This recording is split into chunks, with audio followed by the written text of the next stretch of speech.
மாண்புமிகு பேரவைத் தலைவர் அவர்களே, ஒரு 2-3 கோரிக்கைகள் தான் மாண்புமிகு அமைச்சர் அவர்களுக்கு. அதாவது ஒரு நாளைக்கு 900 மூட்டை, அதாவது 900 மூட்டை எடுக்கிறாங்க. அங்கே மூட்டை சாக்கு மட்டும்தான் வாங்கி தரப்படுகிறது, சணல் வாங்கி தரப்படுவதில்லை. கிலோ கிலோவாக சணல் வாங்கணும்.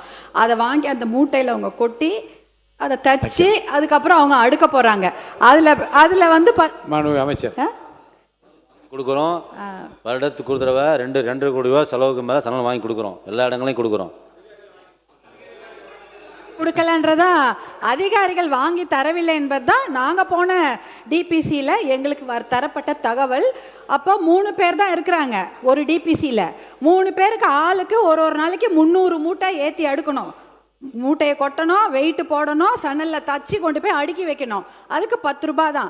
இங்கே யாருக்கு அப்போ என்ன பண்ணுறாங்க, விவசாயிகிட்ட தான் அந்த காசை வாங்கிடுறாங்க. லஞ்சம்னு நான் எப்படி சொல்கிறேன்னா, நீங்கள் இங்கே விவசாயியும் மூட்டை தூக்குற தொழிலாளியும் பிட்டிங் அகைன்ஸ்ட் ஈச் அதர்.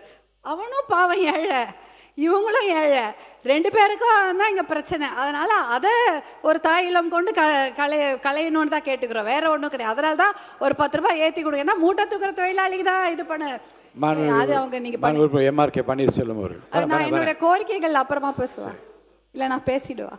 என்ன திருப்பி இன்னும் வேற கோரிக்கை ஒரு 4 நிமிஷம். அதாவது ஒரு சமோசா விற்கிறவங்க கூட அவங்க பொருளுக்கு அவங்க தான் விலை வைப்பாங்க. ஆனால் விவசாயிக்கு அந்த வாய்ப்பே கிடையாது. அவங்களுடைய நிலம், அவங்களுடைய உழைப்பு, அவங்க நிலத்தில் இருக்கிற தண்ணி, மின்சாரம் இலவசம் இல்லைன்னா அதுவும் அவங்க தான் செலவு பண்ணணும்.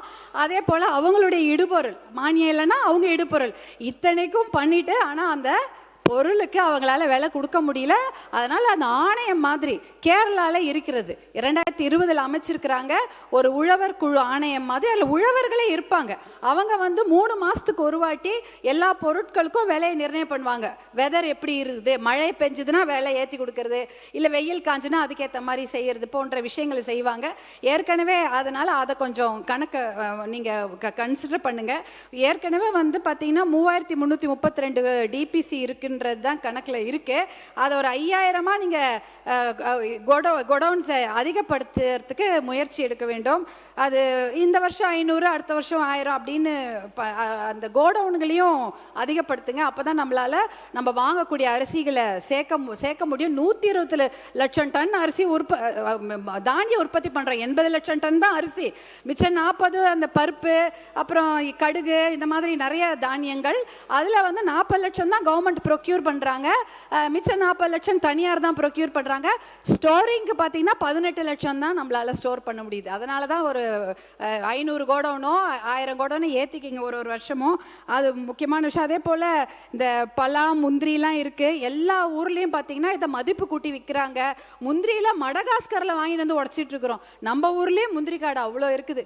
ஆனால் அந்த முந்திரியை வந்து ஏன்னா அது சொன்ன மாதிரி அந்த இன்னைக்கு முழுக்க நம்ம அந்த கருப்பரிசி பற்றி பேசிகிட்டு இருந்தோம். அந்த முந்திரி கூட கலர் கம்மியாக இருக்குன்னு வெள்ளை கலர் முந்திரி ஆப்பிரிக்காலேருந்து வருது, அதை தான் உடச்சி அங்கே அந்த பகுதியில் விற்கிறாங்க. பலாவுக்கு ஒரு 200 வெரைட்டி இருக்குது. இதெல்லாம் வந்து கோடவுன் மட்டும் இல்லை, இப்போ மதிப்பு கூட்டி விற்கிறதுக்கு முயற்சி எடுக்கணும். தர்மபுரியில் அதிகமாக சிறுதானியங்கள் விளைகிறது, அதுக்கும் ஒரு நல்ல வழி ஏற்பாடு பண்ணி கொடுங்கன்னு கேட்குறோம். நீங்கள் எப்படி மது வணிகத்துக்கு வந்து ஊழலை தடுக்கணுன்றதுக்காக டிபிஆர் போட்டு அவங்க அதை போய் காமிச்சு வாங்குறாங்களோ, அதே மாதிரி ரேஷன் கடையிலையும் பண்ணலாம். ஏன்னா ரேஷன் கடையில் இது செய்யலாம். ஏற்கனவே பார்த்தீங்கன்னா அங்கே பாமாயில் இல்லைன்னு வாங்க, ஆனால் இருக்கும். இல்லை எல்லா அரிசியும் வித்துருச்சுன்னு வாங்க, ஆனால் அரிசி இருக்கும். அப்போ வந்து இதை வந்து QR கோடு போட்டு வீட்டில் வாங்க முடியும்னா அதுவும் நீங்கள் கன்சிடர் பண்ணலாம். ஏன்னா இது ஒரு டிஜிட்டல் ஆக்கிறதுக்கு ஒரு வழி இருக்குது, அதை நீங்கள் பாருங்கள். ஜிஐன்னு ஒன்று இருக்குது, ஜியலாஜிக்கல் இண்டெக்ஸ், புவிசார் குறியீடு. நம்ம எலவம்பாடி கத்திரிக்காய்க்கு வாங்கியிருக்கிறாங்க. அதை மாதிரி ஒடுகத்தூர் கொய்யா, இப்போ வெத்தலை, மஞ்சள், பட்டுப்புடவைக்கெல்லாம் ஜிஐ வாங்கியிருக்கோம். புவிசார் குறியீடு வாங்கிறதுக்கு ரொம்ப முயற்சி பண்ணோம். ஏன்னா புவிசார் குறியீடு வாங்கிட்டா விவசாயி அதுக்கு விலை விற்கலாம். ஆனால் அதை ஸ்டோர் பண்ணுறதுக்கு கோடவுன் வேணும். இந்த மாதிரி நிறைய விஷயங்கள் இருக்கிறது. இதை கன்சிடர் பண்ணுவாரு. மானிய கோரிக்கையிலே பேசுகிற மாதிரி எல்லா கருத்தையும் சொல்ல வேண்டாம். சரி, நன்றி.